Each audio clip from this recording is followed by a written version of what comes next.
হাসির রাজা, জ্ঞানের রাজা, রসিক রাজা।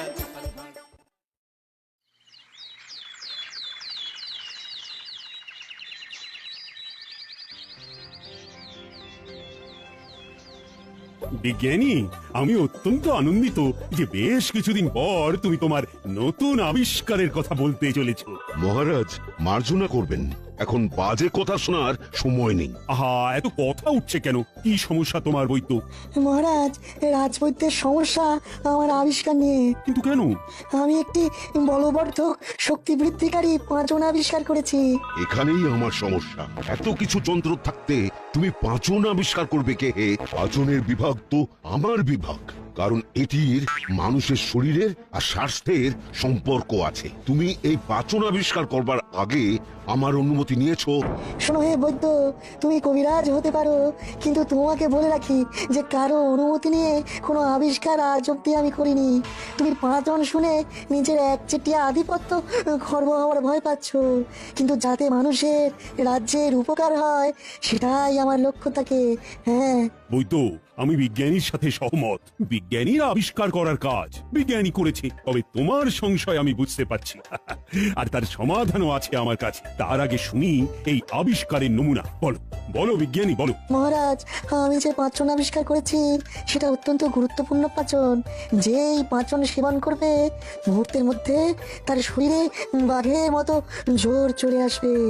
সেই মুহূর্তে পাঁচনের প্রভাবে তার হাত পা নিষ্পিস করবে জোর দেখানোর জন্য।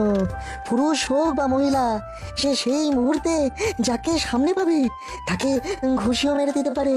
হ্যাঁ মানে সে একেবারে হিতাহিত জ্ঞান শূন্য হয়ে যাবে, তাই তো? হ্যাঁ, ঠিক তাই। ওরে বাবা, মানে আমি যদি আমার গিন্নিকেই পাঁচন সেবন করাই তাহলে সে আমাকে ঘুষিও মেরে দিতে পারে? সেই মুহূর্তে সামনে দাঁড়িয়ে থাকলে নাক ফাটবার সম্ভাবনা প্রবল। কি উদ্ভট আবিষ্কার মহারাজ! এতে আমাদের সমাজের কি উপকার হবে? আমি কি এই পাঁচন রোগীকে পথ্য বা ঔষধ হিসাবে দিতে পারি? সত্যি তো, এ তো সম্ভব নয় বিজ্ঞানী। এই আবিষ্কারে আমাদের কি উপকার হবে? মহারাজ, যদি যুদ্ধ শুরু হয় তবে আহত সৈনিকদের জন্য এটি এক অব্যর্থ ওষুধ। এমন যুদ্ধের কোনো সম্ভাবনা আছে বলে তো মনে হয় না। তাও তুমি যখন এটি আবিষ্কার করেই ফেলেছো, তখন এটির স্বীকৃতি তো দিতেই হবে। মহারাজ, আমার বিনীত অনুরোধ আপনার কাছে যে আমি এই পাঁচনের গুণাগুণ পরীক্ষা করে দেখব এবং যদি সন্তুষ্ট হই তারপর আপনি স্বীকৃতি দেবেন। বেশ, তো তাই হবে।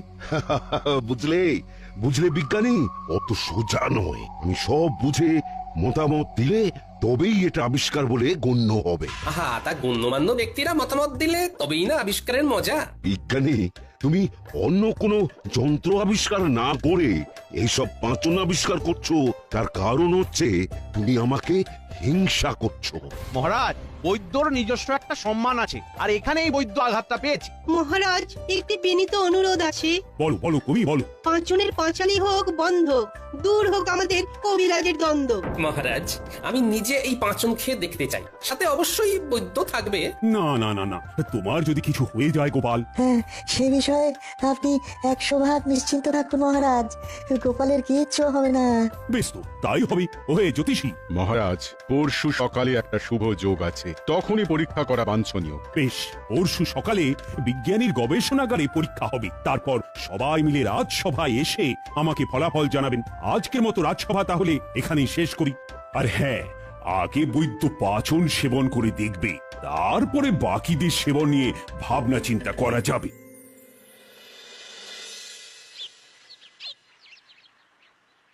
বাবা, এই পাঁচন খেয়ে এত শক্তি হবে? ঠিক গিন্নি, ঠিক। তোমার আগ বাড়িয়ে পাঁচন খাবার শখ হলো কেন? বাড়িতে কি তোমাকে খেতে দিই না? আর তাছাড়া তুমি যে বাজার করো যে বেজার মুখে, তা ওই পাঁচন খাবার মুখ গো। কি যে ছাই পাশ বাজার থেকে নিয়ে আসো, সেটা আমার চেয়ে বেশি কে জানবে? গিন্নি, তোমার ওই এক কথা। আমার কি মনে হয় জানো, এটা বিজ্ঞানীর খুব বড় একটা আবিষ্কার হতে চলেছে। আমি না খাই, তোমার জন্য পাচন নিয়ে আসবো। তোমার বাতের ব্যথা দেখো ভালো হয়ে যাবে। এই একটা কাজের কথা বলেছো, দেরি করবে না, যত তাড়াতাড়ি সম্ভব ওই পাঁচন আমার জন্য নিয়ে আসবে। হ্যাঁ,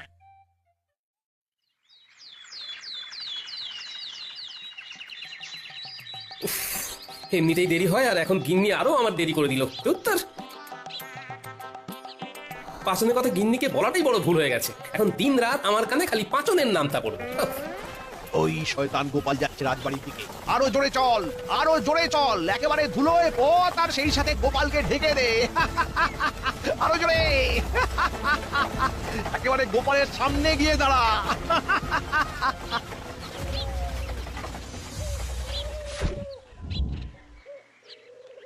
এটা কি হলো? আমার সারা গায়ে ধুলো দিয়ে ঢেকে দিলে। মন্ত্রীর ঘোড়া জোরে ছোটে এটাও কি জানো না গোপাল? পথ থেকে একটু সরে দাঁড়াতে হয়, সেটাও কি জানো না? আপনি কি আপনার রথে আমাকে রাজবাড়ি অব্দি নিয়ে যাবেন বলে দাঁড়ালেন নাকি মন্ত্রী মশাই? কিভাবে নিয়ে যাই বলো? আমার এই রথে মান্য গণ্য বিশিষ্ট জনেরা উঠতে পারে। তুমি তালে গোলে রাজসভায় চাকরি পেয়ে গেছো, সে তোমার ভাগ্যি। না হলে তুমি অতি সাধারণ কোনো মান্যগণ্য কেউ নও। আর এই কারণে বিজ্ঞানীর গবেষণাগারে তোমার কোনো জায়গা নেই, বুঝলে? হ্যাঁ, আমি এগোই, আপনি আসুন। এইভাবে ধুলো পোশাকে রাজসভা যেতে তোমার লজ্জা করবে না গোপাল? হ্যাঁ? লজ্জা? আমি নির্লজ্জ মন্ত্রী মশাই, আপনারই মতো। কি এত বড় কথা? এই চল।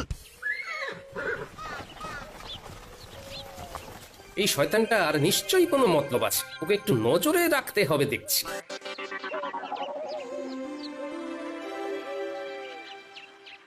মন্ত্রী, তুমি খুলে বলো না, কি বলতে চাও? মহারাজ, এই রাজ্যে আমি মন্ত্রী, প্রজাদের কাছে আমিও একজন সম্মানীয় ব্যক্তি।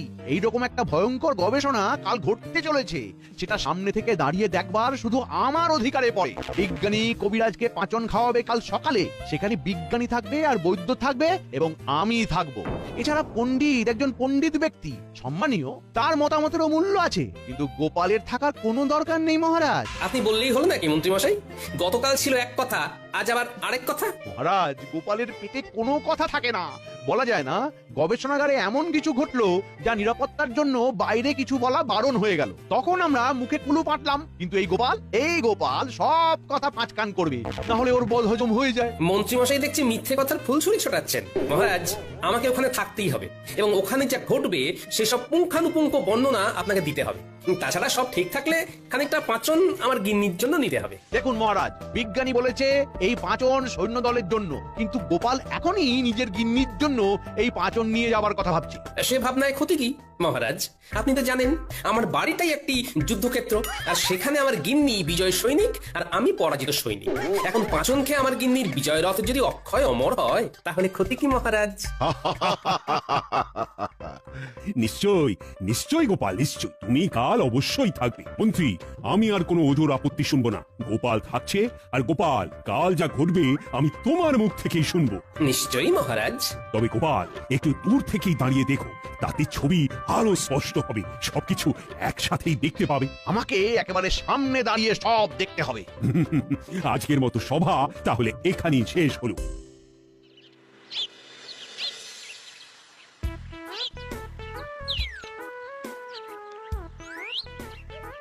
ঠিক ধরেছি, মন্ত্রীর মুখে চোখে দুষ্টুমির ঝিলিক দেখেছি।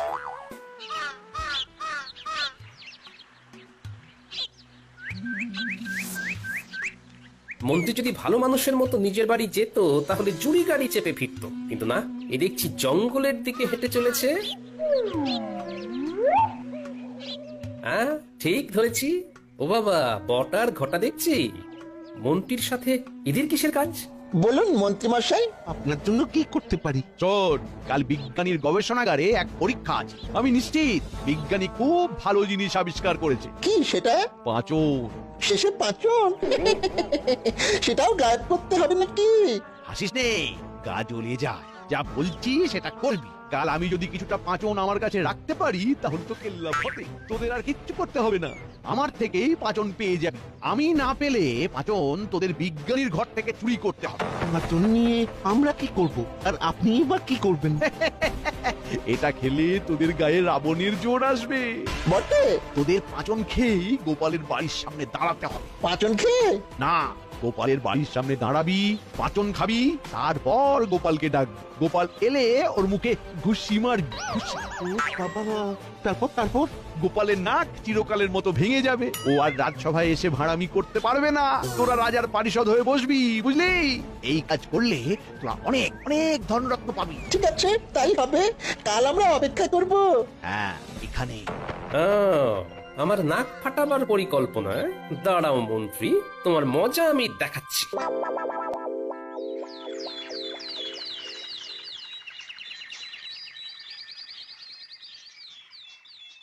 তাহলে শুরু করা যাক। এই কবিরাজ মশাই, এই সামনে রাখা পাত্রে আমার আবিষ্কারের পাঁচন আছে। পাঁচনের পরিমাণ কি এইটুকুই? না মন্ত্রী মশাই, ভিতরে একটি বিশাল বড় কড়াইয়ে পাঁচন রয়েছে। ওই পাঁচন 1 যুগ থেকে যাবে, নষ্ট হবে না। বেশ বেশ বেশ, কি বুঝছো কবিরাজ? এই পাচনের পুরোটাই খেতে হবে। না না, এই দেখুন, এইটুকু পরিমাণ। এইটুকু পাচনে আমার শরীরে বাঘের জোর চলে আসবে। না না, সিংহের মতো হতে পারে। যাই হোক, আমার কিন্তু বিশ্বাস হচ্ছে না, তবু আমি এটা গিলে নেব। তা এটি খেতে কেমন? মিষ্টির তরল। হাসালে বিজ্ঞানী, হাসালে। পাচন আবার মিষ্টি তরল, কোনোদিন কেউ শুনেছে? এটাও আমার আবিষ্কার। আপনি পান করুন, সঙ্গে সঙ্গে আপনার প্রচন্ড জোর চলে আসবে, হিতাহিত জ্ঞান থাকবে না, তবে অল্পক্ষণের জন্য। মন্ত্রী মশাই, আপনি বৈদ্যর অত কাছে যাবেন না। সে তোমাকে না ভাবলেও চলবে গোপাল, আমি মন্ত্রী, আমাকেই ভাবতে দাও না। দেখি ভালো করে। এবার পাঁচনটি গিলে ফেলুন, ভয় নেই। আরে না না, কোনো ভয় নেই, কোনো ভয় নেই। আমার বিজ্ঞানীর ওপর পুরো ভরসা আছে। বেশ।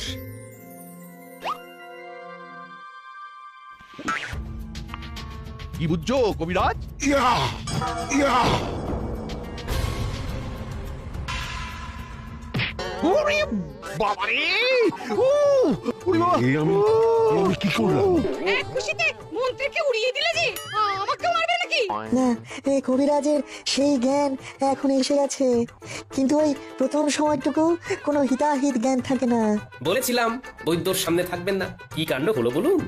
নাকটা আস্ত আছে তো?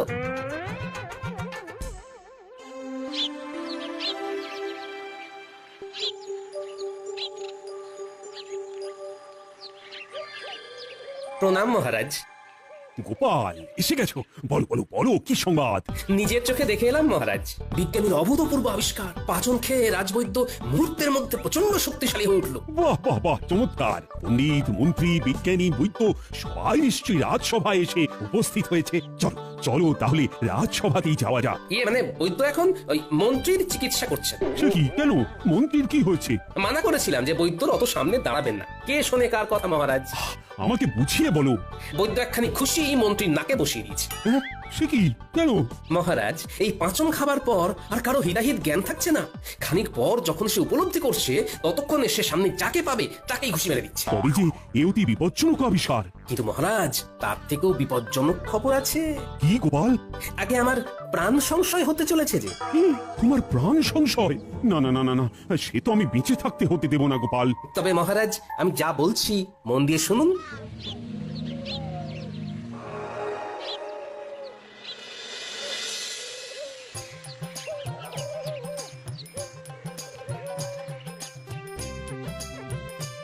এ কি গোপাল, এখন এখানে?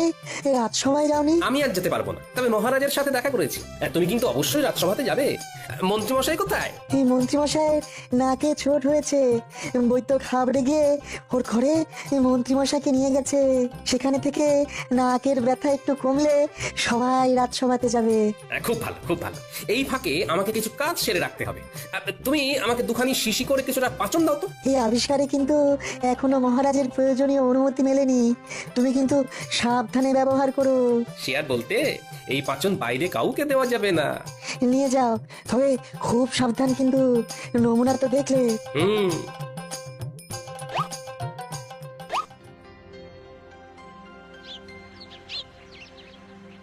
মন্ত্রী, তুমি এখন বাড়িতে নেই, আমি তাই যাচ্ছি তোমার বাড়ি। আমার নাক ফাটাবার আগে তোমার নাকি আর আস্ত থাকবে না।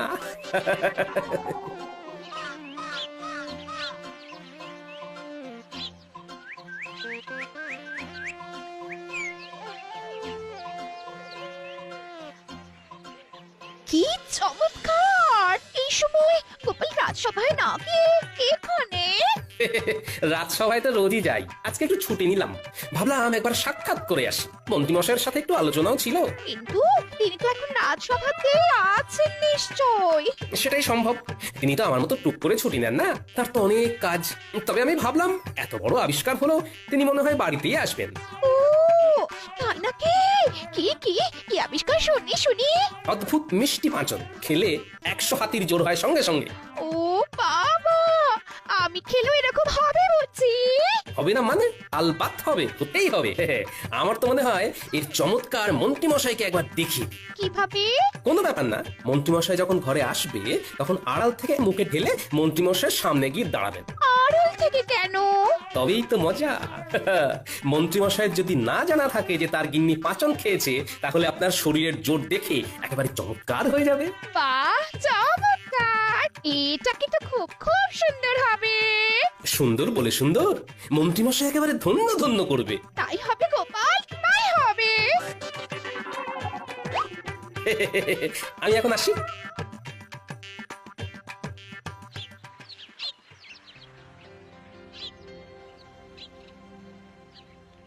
পাচন খাবার তোমার বড়ই শখ ছিল তো, নাও এখন খাবে না। আজ রাতে দুজন বদমাশ আমাকে মারতে আসবে, তারা আমাকে ডাকবে, তুমি তখন ঢক করে পাচন খেয়ে দরজা খুলে বেরোবে। আর তুমি কি লুকিয়ে থাকবে? তোমার কোনো চিন্তা নেই গিন্নি, আমি তোমার পাশেই থাকবো। আর মহারাজ সব জানেন, কিন্তু হাতে নাতে ধরবে বলে এখন তাদের কিছু বলা হচ্ছে না। বিকেল হয়ে এলো, মন্ত্রীমশাই নিশ্চয়ই বাড়ি ফিরেছে। কি হলো গিন্নি? কোথায় কোথায় গো? এই রাজ্যের একমাত্র মন্ত্রী তার ঘরে প্রবেশ করেছেন, তাকে এখন খাতির করো। কি হলো গিন্নি? এরকম মুখ করছো কেন? ওরে বাবা, ওরে বাবারি, এই মুখ আমার বড় চেনা লাগছে। ওরে বাবা কি কি হে ভগবান, এ আমি কি করলাম? হে কি? কে তোমাকে পাঁচন এনে দিয়েছে গিন্নি? কে দিয়েছে? গোপাল যে এনে দিল আর বললো এই পাঁচন খেয়ে তোমার সামনে দাঁড়ালে আমার জোর দেখে তুমি খুব খুব খুশি হবে। গোপাল, গোপাল, তোমার আমি শেষ দেখে ছাড়বো আজ রাতেই। ওরে বাবারি,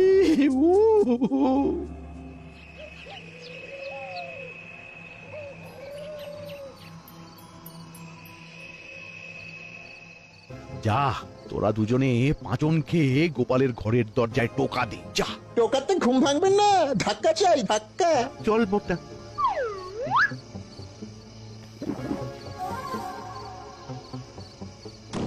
ওই যে এসে গেছে গিন্নি, তুমি পাঁচনটা খেয়ে নাও।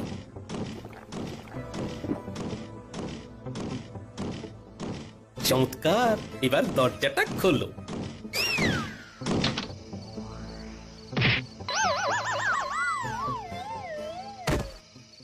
গিন্নি, তোমাকেও বাহবা দিতেই হচ্ছে। ওরে ঘটা, তোর জারি জুরি শেষ। এই হতভাগা,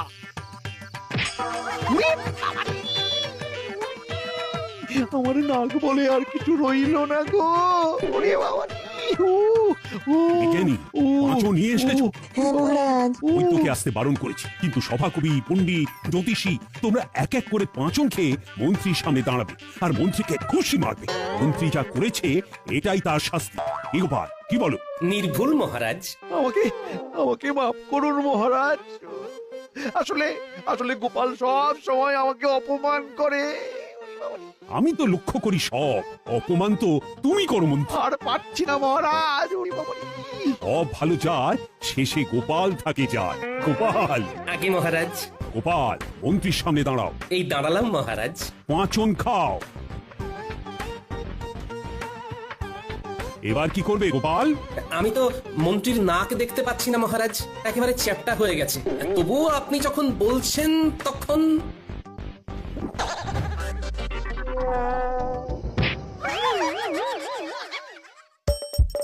হাসির রাজা, জ্ঞানের রাজা, রসিক রাজা।